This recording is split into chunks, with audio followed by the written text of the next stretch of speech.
Hello friends, welcome back to my channel. അപ്പോൾ എല്ലാവരും സുഖമാണെന്ന് വിചാരിക്കുന്നു. ഇവിടെയും സുഖമാണ് കേട്ടോ.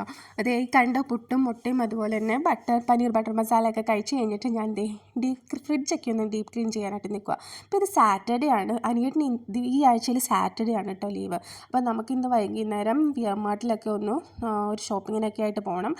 2-3 കാര്യങ്ങളുണ്ട്. കിച്ചണിട്ട് കുറച്ച് സാധനങ്ങൾ വാങ്ങിക്കണം. അതുപോലെ തന്നെ നമ്മളൊരു ട്രിപ്പ് പ്ലാൻ ചെയ്യുന്നുണ്ട്.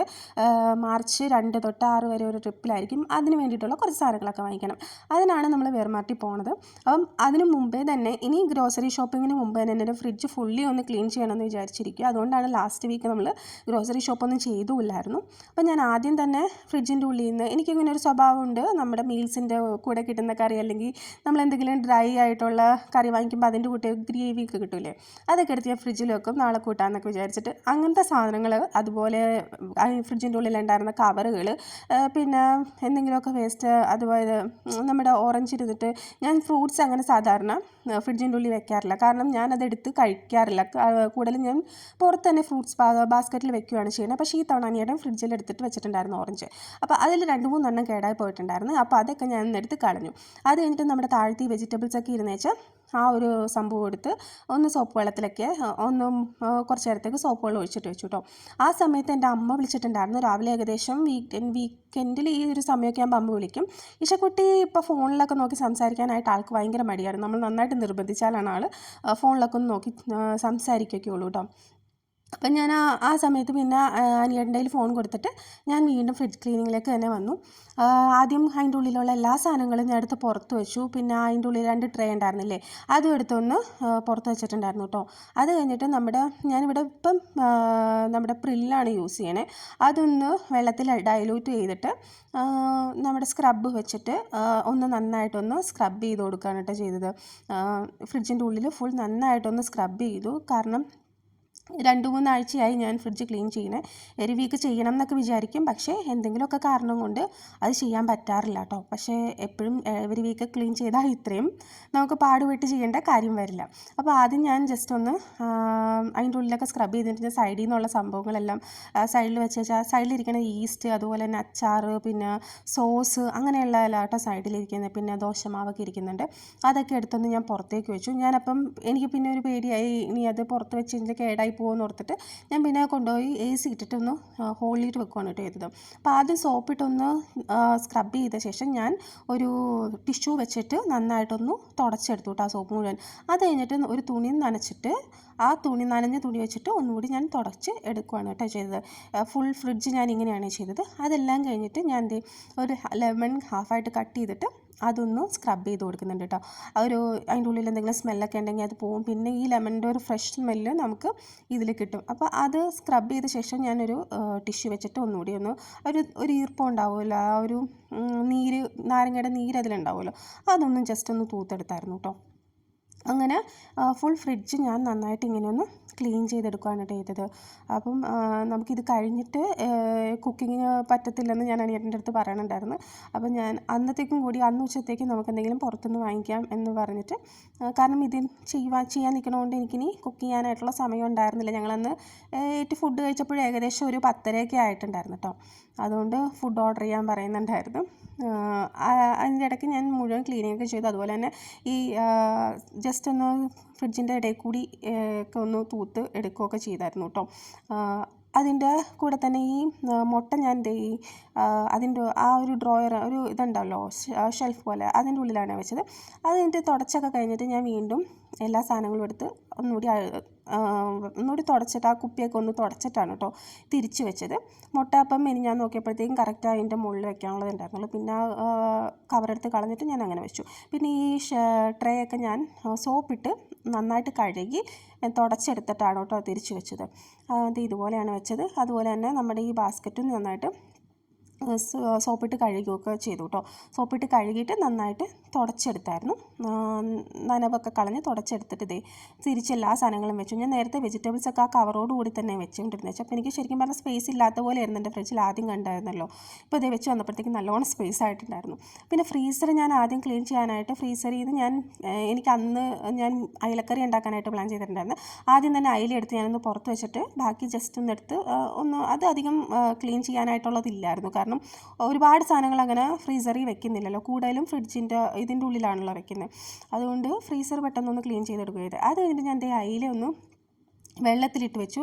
ഫ്രിഡ്ജിൽ വെച്ചേക്കണോണ്ട് നന്നായിട്ട് ഫ്രീസായിട്ടിരിക്കുകയാണല്ലോ. അപ്പോൾ അതൊന്ന് വെള്ളത്തിലിട്ട് വെച്ച് കഴിഞ്ഞിട്ട് ഞങ്ങൾ ഫുഡൊക്കെ കഴിച്ച് കഴിഞ്ഞിട്ട് ഒരു 3:30-4 മണിയൊക്കെ ആയപ്പോഴത്തേക്കും ഞങ്ങൾ വേർമാട്ടി പോകാനായിട്ട് ഇറങ്ങി.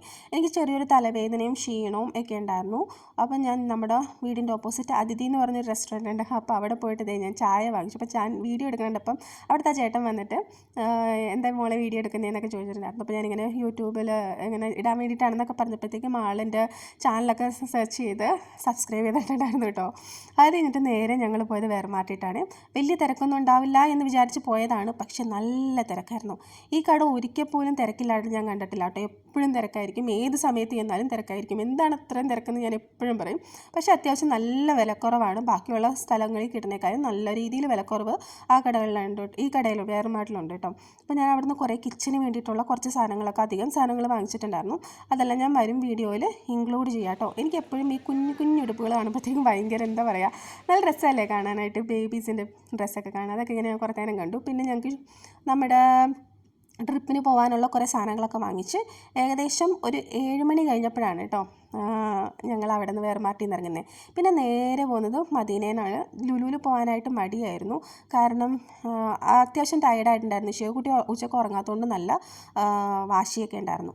അത് കഴിഞ്ഞിട്ട് ഒരു 8-9 മണി കഴിഞ്ഞപ്പോഴാണ് ഞങ്ങൾ പിന്നെ മദീനയിലെ ഷോപ്പിംഗ് ഒക്കെ കഴിഞ്ഞിട്ട് വീട്ടിലെത്തുന്നത്. അത് കഴിഞ്ഞപ്പോഴത്തേക്കും ഞാൻ പിന്നെ വേഗം ഫിഷ് കറി ഉണ്ടാക്കാനായിട്ട് നിന്നു. കാരണം മനിയേട്ടന് ഞായറാഴ്ച അതായത് നാളെ ഡ്യൂട്ടിക്ക് പോകണം. അതുകൊണ്ട് ഞാൻ വേഗം തന്നെ ഫിഷ് കറി ഉണ്ടാക്കാൻ നിന്നു. കാരണം ഉച്ചയ്ക്കൊന്നും ഉണ്ടാക്കിയില്ല, അപ്പോൾ കറിയൊന്നും ഉണ്ടാക്കിയിട്ടുണ്ടായിരുന്നില്ല. അപ്പോൾ ഫിഷ് കറി ഉണ്ടാക്കി. അപ്പോൾ അയില ഞാൻ മാങ്ങ വാങ്ങിച്ചിട്ടുണ്ടായിരുന്നു. അപ്പോൾ അയിലയും മാങ്ങയും കൂടി വെക്കാമെന്ന് വിചാരിച്ചിട്ട് ആദ്യം അയില ഞാൻ ക്ലീൻ ചെയ്തെടുക്കുകയാണ്.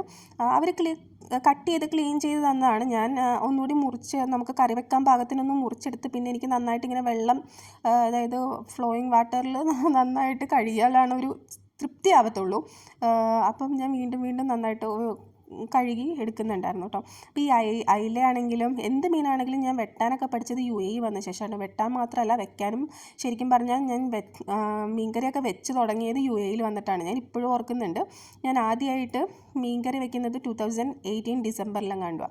അന്ന് നല്ല അരപ്പ് നല്ല കട്ടിയായിട്ട്, അത് എന്താ പറയണേ, എന്താ നമുക്കൊരു കൂട്ടുകറി പോലെയൊക്കെ എടുത്ത് കഴിക്കാൻ പാകത്തിനായിരുന്നു അന്നത്തെ എൻ്റെ ആദ്യത്തെ മീൻ കറിയൊക്കെ കേട്ടോ.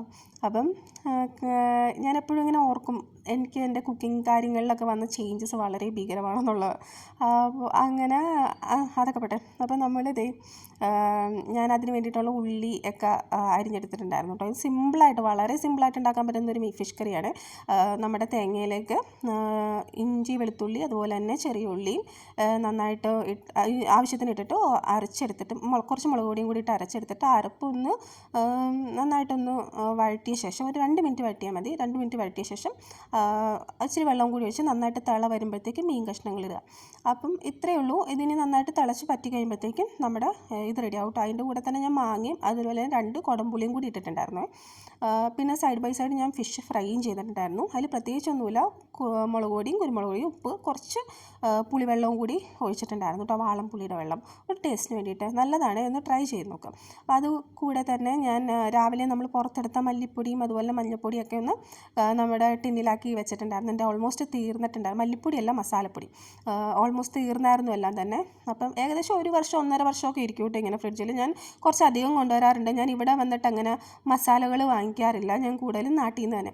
കാരണം ഇത് നമ്മുടെ എൻ്റെ കൊച്ചൻ്റെ മില്ലിൽ പൊടിപ്പിച്ചെടുത്തതാണ് കേട്ടോ. അപ്പോൾ അത്ര നമുക്ക് വിശ്വസിച്ച് കൂട്ടാനൊക്കെ പറ്റും. മഞ്ഞൾപ്പൊടി ആണെങ്കിൽ തന്നെ എനിക്ക് ഏറ്റവും പ്രത്യേകിച്ച് മഞ്ഞൾപ്പൊടി, ഞാൻ ഏറ്റവും എല്ലാ കറികളിലും മഞ്ഞൾപ്പൊടി ഇടാറുണ്ട്. അപ്പം മഞ്ഞൾപ്പൊടി അത്രയും ശുദ്ധമായിരിക്കണമല്ലോ. അതുകൊണ്ട് ഞാനിങ്ങനെ അറിയാവുന്നത് കൊണ്ട് അങ്ങനെ കുറച്ചധികം കൊണ്ടുവരാറുണ്ട് എപ്പോഴും.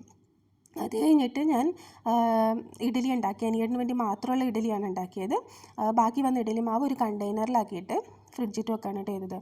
അപ്പോഴേക്കും നന്നായിട്ട് ടയേർഡായിട്ടുണ്ടായിരുന്നു. പക്ഷേ ഒരു ലോഡ് പാത്രം എനിക്ക് കഴുകാനുണ്ടായിരുന്നു. അത് ഫുൾ കഴുകിയിട്ട് വേണം കിടക്കാൻ, ഇല്ലെങ്കിൽ നാളെ രാവിലെ എണീറ്റ് വരുമ്പോഴത്തേക്കും അതിലും വലിയ പണിയായിരിക്കും. അതുകൊണ്ട് മൊത്തം ഞാൻ ആ പാത്രങ്ങളെല്ലാം നന്നായിട്ട് കഴുകിയെടുത്തിട്ടാട്ടോ അന്ന് രാത്രി കിടന്നത്. നേരത്തെ പണ്ട് കുഞ്ഞിലേന്ന് പറയാൻ പറ്റില്ല, കല്യാണത്തിനൊക്കെ മുമ്പ് എനിക്ക് ആകെ ചെയ്യാനുണ്ടായിരുന്ന പണി പാത്രം കഴുകൽ മാത്രമായിരുന്നെങ്കിലും എനിക്ക് ഭയങ്കര മടിയായിരുന്നു. അപ്പോൾ അമ്മയായിട്ട് ഒരുപാട് വഴക്കിടുമായിരുന്നു. അമ്മക്കാണെങ്കിൽ രാത്രി എല്ലാ പാത്രവും ക്ലീനാക്കി കഴുകി സിങ്ക് ക്ലീനാക്കിയിട്ട് കിടക്കണം. പക്ഷെ അതൊക്കെ ഒരു നല്ല ശീലങ്ങളായിരുന്നു ഞാൻ പഠിച്ചു വന്നതെന്നുള്ളത് ഇപ്പോഴാണ് കേട്ടോ മനസ്സിലാവുക. അപ്പോൾ എല്ലാം കഴുകി നമ്മുടെ പ്രില്ലിൻ്റെ ആ ഒരു പാത്രവും കൂടി ഒന്ന് കഴുകിയെടുത്തിട്ട് സിങ്ക് നന്നായിട്ട് ക്ലീൻ ചെയ്തിരുന്നുണ്ട് കേട്ടോ. അപ്പോൾ ഇത്രയേ ഉള്ളൂ. എല്ലാവർക്കും ഇഷ്ടപ്പെട്ടെന്ന് വിചാരിക്കുന്നു. ഇഷ്ടപ്പെട്ടാൽ ലൈക്ക് ചെയ്യാനും കമൻറ്റ് ചെയ്യാനും സബ്സ്ക്രൈബ് ചെയ്യാനും മറക്കരുത് കേട്ടോ. Okay, by.